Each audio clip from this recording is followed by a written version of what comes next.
ध्यान से नोट करो। एक तो केवल आनंद होता है, उसका नाम भगवान। ब्रह्म कहो आनंदो ब्रह्मेति विजानात आनंदादे खलिमानि भूतानि जायन्ते आनंदेन जातानि जीवन्ति आनंदो प्रत्यपि संविशन्ति आनंदे वादस्ता आनंद परिष्ठात आनंद पुरस्तात् आनंदोत्तरत आनंदो दक्षता आनंदम एव वेदम सर्वम वेद करता है। और एक होता है प्रेमानंद, वो क्या होता है? ये जो आनंद होता है ना, ये निराकार ब्रह्म का होता है, उसे ब्रह्मानंद भी कहते हैं। ये अल्लाह, गॉड, खुदा, ये सब निराकार ब्रह्म के आनंद का नाम है। लेकिन निराकार ब्रह्म साकार होकर के प्यार भी देता है, प्रेम भी देता है, उसमें तो नेचुरल रूप से ज्यादा आनंद होगा ही होगा भाई। अरे ऐसे समझिए, माता के गर्भ में एक बच्चा होता है, शिशु। अभी माता ने आकार नहीं देखा है उसका, लेकिन फिर भी आनंद मिल रहा है उससे। अरे ब्याह के 12 साल बाद बेटा आया है पेट में, मेरा बेटा बेटा बेटा मेरा बेटा बेटा आएगा आएगा, 2 महीने रह गए, 1 महीना रह गया, आनंद मिल रहा है माँ को, आकार नहीं देखा। और बच्चा जब बाहर आ जाता है, पेट के बड़ा हो जाता है, अब माँ आकार भी देखती है, उसका हंसना, खेलना, तोतली भाषा में बोलना, बैठना, चलना, 5 इंद्रियों से माता को आनंद मिलता है उस बेटे का। और कोई माँ से पूछे, क्यों माँ, ये बेटा जब तुम्हारे पेट में था तब भी तुम्हें आनंद मिल रहा था इस बेटे से? हाँ मिल जाता कि भैया बेटा बाहर आएगा मेरा, कितना आनंद मिलेगा, ये सोच के तुम्हें आनंद मिल रहा था ना, मानसिक आनंद। हाँ, और अब भी आनंद मिल रहा है तुम्हें मानसिक। हाँ, तो क्यों नहीं, अगर तुम्हारे इस बाहर के बेटे को और तुम्हारे पेट का ऑपरेशन करके दोबारा रख दिया जाए पेट में, तो कोई मां स्वीकार नहीं करेगी, क्योंकि पहले मानसिक आनंद मिल रहा था केवल, अब मानसिक आनंद के साथ साथ इंद्रियों का आनंद भी मिल रहा है। रसखान रहीम को यह हुआ था कि अपने ही अल्लाह खुदा का रूप देखा उन्होंने जब श्री कृष्ण रूप में, और उनको जो महात्मा मिले थे गाइड करने वाले, वो गोपी भाव के थे। इसलिए रहीम को, रसखान को श्री कृष्ण ने अपने गोपी वल्लभ वाला रूप दिखाया। मुसलमानों को भी ये बीमारी तो छोटे लोगों में है जी, हम हिंदू हैं तो मुसलमान हो, तो मुसलमान हो हिंदू है। अरे क्या पागलपन की बातें बोलते हो, ये शरीर के नाम है। माता के गर्भ से जब पैदा हुए थे तो पंडित जी ने अपना नाम रख दिया, नामकरण संस्कार कर दिया, उधर किसी ने अपना खतना कर दिया, वो जबरदस्ती, वो मुस्लिम और हिंदू। अरे सबसे पहले तो आत्मा आती है माँ के पेट में बने शरीर में कहीं से, और वो जो आत्मा है ना वो हिंदू है ना मुस्लिम है ना सिख है ना ईसाई है, वो आत्मा है, आत्मा। फिर इतना ही नहीं हुआ, हिंदुओं में भी जो पंजाब में पैदा हो गए पंजाबी कहलाने लगे, आसाम में पैदा हो गए आसामी कहलाने लगे, कश्मीर में पैदा हो गए कश्मीरी कहलाने लगे। अरे तुम कश्मीरी, आसामी, पंजाबी कहां से आ गए, गुजराती, बंगाली, मराठी, जबकि तुम शरीर ही नहीं हो। और ये शरीर का हमने कंसिडरेशन करके आपस में झगड़े पैदा कर दिए। और जो मेन लक्ष्य था मानव देह के मिलने का, श्री कृष्ण को प्राप्त करना, भगवान को प्राप्त करना, वो भूल गए। अल्लाह गॉड को प्राप्त करना वो भूल गए। इसलिए तुमको दिया गया था मानव देह कि तुम उसको प्राप्त करो। तो फिर अब क्या होगा? भगवान ने सोचा, 100 साल पहले भी सोचा था। हिंदू मुस्लिम यूनिवर्सिटी में 20 में से 18 लोग मर गए कोरोना में, अध्यापक। 20 अध्यापक में से 18 मर गए। 100 साल बाद ऐसी घटना हुई पहली बार। 100 साल पहले हमारे जगत गुरु तब श्री कृपालु महाप्रभु का प्राकट्य हुआ था, और प्राकट्य होते ही ये कोरोना की डिसगाइज्ड बीमारी जो वहां थी पहले, सब समाप्त हो गई। और अब देखिए थर्ड वेव भी खत्म हो रही है। गवर्नमेंट ने ऐलान कर दिया अब आप मास्क पहने, आपकी मर्जी या नहीं मर्जी, आप डिस्टेंसिंग करें, आपकी मर्जी या नहीं मर्जी। ये जगत गुरु तब श्री कृपालु महाप्रभु अपनी छाप सारे विश्व में छोड़ करके गए। एक नया युग बन गया उनका, कृपालु युग। कृपालु युग के नाम से जाना जाता है। ठीक, तो भगवान क्या करता है या क्या करेगा या कर सकता है, संभावना है क्या कि देखो भाई, तुम मानव देह प्राप्त करके बात तो हमारी तुम मान नहीं रहे, ठीक है ना। पहले तुम घास बने, कीड़े बने, मकोड़े बने, मच्छर बने, हमें दया आ गई कि चलो तुम्हें मानव देह दे दे तो तुम हमको प्राप्त कर लोगे, हमेशा हमेशा को आनंदमय हो जाओगे। अब तुम नहीं मान रहे तो दूसरों को भी तो अब थोड़ा सा ट्राई लेने दो भाई। मानव देह तो पृथ्वी पर इतने ही रहेंगे, पृथ्वी तो लिमिटेड है, पृथ्वी की जमीन तो लिमिटेड है, देश भी लिमिटेड है भाई। 204 देश है, कई 2,10,000 तो देश हो नहीं जाएंगे। तो इसलिए अब बेटा मानव देह तुम्हारा छुड़वा रहे हैं हम, और जो ये घूम रहे हैं बाकी आत्माएं 84 लाख योनियों में, इनको अपॉर्चुनिटी देंगे, इनको अवसर देंगे। अब भगवान कह रहे अब इनको अवसर देंगे, इसलिए तुम जाओ। अरे कोई क्रिकेट की टीम बनती है, कोई धुरंधर खिलाड़ी हो टॉप का और बड़ा नाम हो इंडिया में, वर्ल्ड में उसका, और वो बार बार आउट होता ही चला जाए, आउट होता ही चला जाए, जैसे VVS लक्ष्मण वगैरह एक बार डबल सेंचुरी बना गए, उससे आगे बना गए, बंगाल में जीत गया मैच, और बार बार कमजोर, बार बार कमजोर, बार बार फेल, बार बार फेल, बार बार फेल, तो क्रिकेट की टीम के सिलेक्टर सोचेंगे ना भाई अब दूसरा कैंडिडेट लो, ये तो फेल होते चले आ रहे हैं। तो भगवान भी सोचते हैं कि इनको मानव देह दिया और ये मानव देह के लक्ष्य को तो प्राप्त कर नहीं रहे, उसमें ध्यान देते नहीं, इसलिए इनका मानव देह अब छिना लो, अब छिना लो और दूसरों को अवसर दे दो, दूसरों को अवसर दे दो। इसलिए देखिए क्या बहाने बन रहे हैं।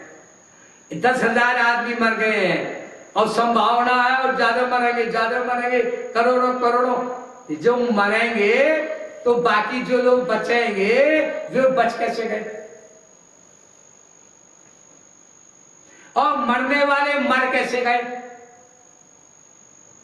इसका कारण हम लोग कुछ भी सोचें, लेकिन मेन कारण क्या है, जो श्री कृष्ण के भक्त रहे होंगे, भगवान के भक्त रहे होंगे पूर्व जन्म में या इस जन्म में भी, 50% से ऊपर ही सही आसपास वो बचेंगे। भगवान कहेंगे अच्छा ठीक है कुछ साल तुम्हें और दे देते हैं टाइम, ईश्वर प्राप्ति करने के लिए, गॉड का रियलाइजेशन करने के लिए थोड़ा समय और दे देते हैं। लेकिन जो भी मरेंगे वो भगवान से विमुख होने के कारण जीव अब जाना पड़ेगा, क्योंकि लाइन लगी है और 84 लाख योनियों वाले जीवों को आने के लिए मानव देह में, उनको भी तो अपॉर्चुनिटी दो भाई, हैं? करोड़ों युगों से घूम रहे हैं, ये सर्गेषु लोकेषु ब्रह्मा की आयु के बराबर घूमना पड़ता है अरबों खरबों साल, और घूम रहे वो जीव तो उनको अवसर भी ना दें, और तुम मानव देह प्राप्त करके मुझे याद भी ना करो, मेरी भक्ति भी ना करो। अब बेटे भगवान मिसाइल में बैठ गए श्री कृष्ण। ओके चलाओ चलाओ मानव को। और वहां मरे, और चलाने वाला सोच रहा है हाँ हम बड़े पावरफुल। तो भगवान श्री कृष्ण यूक्रेन के चलाई हुई मिसाइल में भी बैठ गए, तुम चलाओ। और मिसाइल चली और रशिया की धरती पर गिरी और तेल में आग लग गई। अब तुम भी मरो, और तुम भी मरो। और जो आजा बेटे और देशों के लोग भी सफाई करनी है, मुझको सफाई करनी है ताकि और जीवों को भी अपॉर्चुनिटी मिल सके मानव देह में मुझको प्राप्त करने के लिए, श्री कृष्ण को प्राप्त करने के लिए। इसलिए बहाना ढूंढते हैं श्री कृष्ण, नेचर ये बहाना ढूंढती है, वरना ऐसे लोग मरेंगे, ऐसे मरेंगे। और स्पेस युद्ध यदि हो गया, जब स्पेस में अंतरिक्ष में देशों के सैटेलाइट वहां पर पड़े हुए हैं, और कई देश ने, चाइना वगैरह ने, इंडिया ने भी सैटेलाइट को नष्ट किया है, बहाना बना करके खराब हो गया जी नष्ट करो। खराब को तो तुमने नष्ट कर दिया, तो क्या अच्छे को नष्ट नहीं कर सकते? अरे अच्छे को भी नष्ट कर सकते हो, और अच्छे को अगर सैटेलाइट ठीक वर्किंग ऑर्डर में नष्ट कर दिया तो ट्रेनें चलेंगी नहीं, हवाई जहाज चलेंगे नहीं, कंप्यूटर चलेंगे नहीं, AK-47 चलेंगे नहीं, ये चलेंगे नहीं। तो क्या है कि चक्कू से हाथ से घुसा मार के मार दो दूसरे को, मतलब मरना है और मारना है। क्यों? क्यों श्री कृष्ण कह रहे हैं अब यहां से किसको, ये पृथ्वी मेरी है, तेरे बाप की नहीं है। मैंने प्रकट किया था भाई सृष्टि होने के पहले, शोकावयत् बहुश्याम प्रजायेति स तपो तप्यत स तपस्तत्त्वाइदं सर्वम् असृजत् यदिदं किंच तत्सृष्ट्वा तदेवानुप्राविशत् तदनुप्रेषितं च निरुक्तं च निरुक्तं च निलयं च निलयं च विज्ञानं च सत्यमृतं च सत्यमभवत् यदिदं किंच तत्सत्यमित् मिथ्या चक्षते। वेद कहता है ये सृष्टि तो भगवान ने बना की, ये भगवान की सृष्टि है। ठीक है हमने इसमें मकान बना लिया, इसे थोड़ा सा ब्यूटीफाई कर दिया, थैंक यू, लेकिन है मेरी, अपनी समझना मत। तो इसलिए जिन्होंने अपना समझा, अपनी कोठी को, अपनी कार को, अपनी बिल्डिंग को, भगवान बैठ गए मिसाइल में। तुम अपनी कोठी कार छोड़ के भागो दूसरे देश में शरणार्थी बनकर, इसको मटिया मेट कर रहे हैं, और वहां भी हमला होएगा। तो मतलब जाओ दुनिया से, अब दूसरी आत्माओं को आने दो, मानव देह को उन नई आत्माओं का भी आने पर सदुपयोग करने दो उस मानव देह का।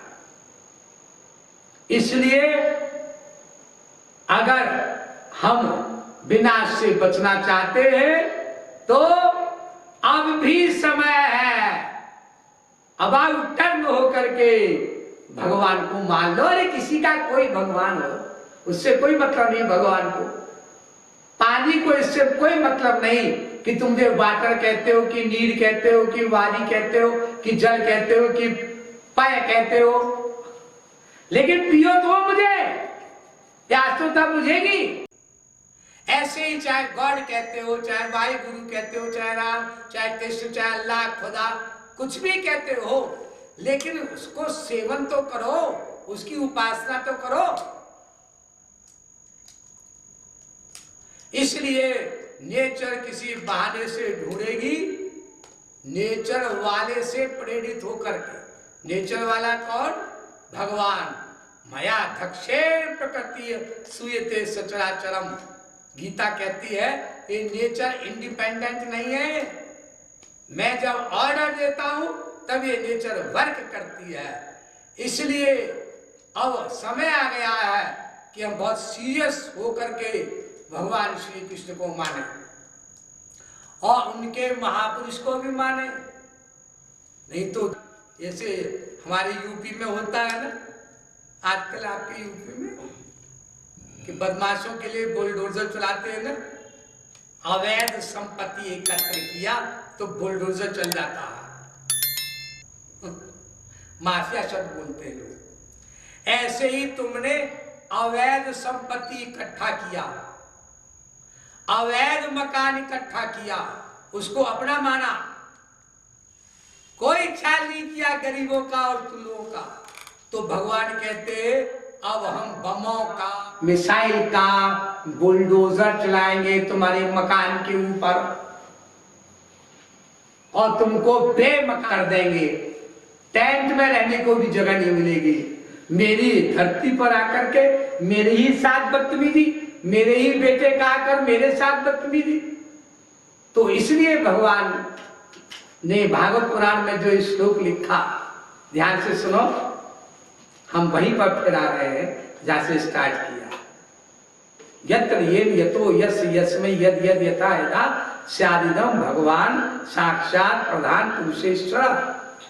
ध्यान से सुनिए, जो विश्व रूप हो, ये सारा विश्व भी भगवान श्री कृष्ण का रूप है, क्योंकि श्री कृष्ण व्याप्त है ना सब जगह, इसलिए। और जिसमें श्री कृष्ण हो व्याप्त है ना, और जिससे विश्व पैदा हुआ हो, ये विश्व श्री कृष्ण से ही पैदा हुआ, सृष्टि हुई। क्यों? भगवान ने प्रकट किया कि जीवों को प्रकट कर दे ताकि ये मेरी शरणागति करके, मेरी आज्ञा पालन करके, मेरे महापुरुष की आज्ञा पालन करके वो परमानंद प्राप्त कर सके। तो जिससे विश्व की उत्पत्ति हो और जिससे विश्व की रक्षा भी होती हो, वो रक्षा करता है वो, लेकिन करता उसकी ही है जो उसको अपना मान लेता है, अपना। और सही बोलूं, थोड़ा गलत बोल गया मैं, क्या गलत बोल गया जी? जो उसको ही अपना मान लेता है, ही हो लगा दे, तो उसकी वो रक्षा भी करता है। अरे बम गिरते हैं, गिरने दो, मिसाइल चलती है, चलने दो। युद्ध में ही जो मिसाइल चल रही थी, बम गिर रहे थे, तो एक सैनिक केतली में चाय बना रहा था बगल में। उसे पता है कि मैं मानता हूं श्री कृष्ण को, बम क्या करेंगे मेरा। और ये गीता में भगवान श्री कृष्ण ने कहा, तस्मात् सर्वेषु कालेषु मां मुनस्मर और युद्ध चल मय्यर्पित मनोबुद्धि मामे वैशस्त्र संशय, कि युद्ध कर, मुझको याद करके कर, मुझको याद करते हुए कर। जानते थे भगवान आगे चलकर ऐसा समय आ सकता है कि युद्ध करना पड़ सकता है। जैसे वहां पर एयर स्ट्राइक हुई ना, इंडिया ने करी या और लोगों ने करी, तो भगवान कहते एयर स्ट्राइक करो, कुछ भी करो, मेरी याद मत भूलना। क्यों? जिससे विश्व की रक्षा होती हो वह मैं हूं, भागवत पुराण। और जिसका विश्व हो, ये पूरा विश्व श्री कृष्ण का है,